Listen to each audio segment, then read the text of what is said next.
Greetings, this is Charles Darwin, and I'm here to talk to you about man boobs.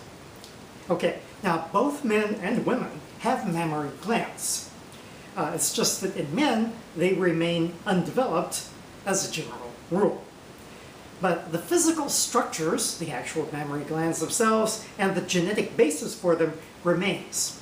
And the reason they don't develop in men, generally speaking, is because of low levels of the hormone prolactin. However, under certain circumstances, prolactin levels can raise to high levels in men.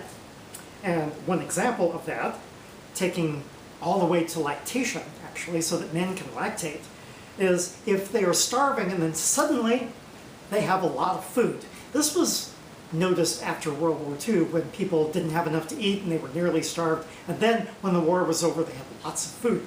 And all of a sudden, there were men who were starting to lactate. Now, why do men have mammary glands at all? Well, one creationist explanation that I heard was that the nipples provide men with a source of sexual stimulation. Now, while that is perfectly acceptable within the creationist framework, I have to admit I was surprised to run across that explanation, because usually fundamentalist Christians don't talk about sexual stimulation. However, what about from an evolutionary viewpoint? Why would evolution give both men and women mammary glands? Well, what happens is that the structures themselves are encoded in the genes, and also the ability to produce prolactin and therefore to lactate is also encoded in the genes.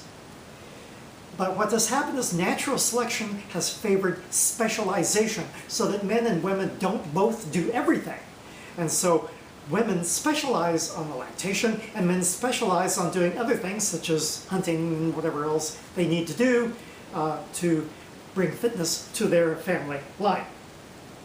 And so therefore natural selection has favored the reduction in levels of prolactin in males. However, this can change, not just from a genetic change, which would be something that happens over thousands of years, over thousands of generations, perhaps, that men would be able to regain the ability to lactate, or it can happen under very specific physiological circumstances, such as starvation followed by superabundance of food.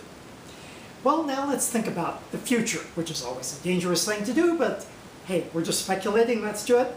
In the future, as women have more roles away from the home, which they already do, but as this continues on to the future, perhaps natural selection may loosen its control over lactation so that men would be able to share the responsibility of lactation as well as many other household and family responsibilities as they are doing now.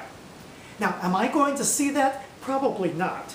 I guess it's possible that I will live to see it because I'm already 213 years old.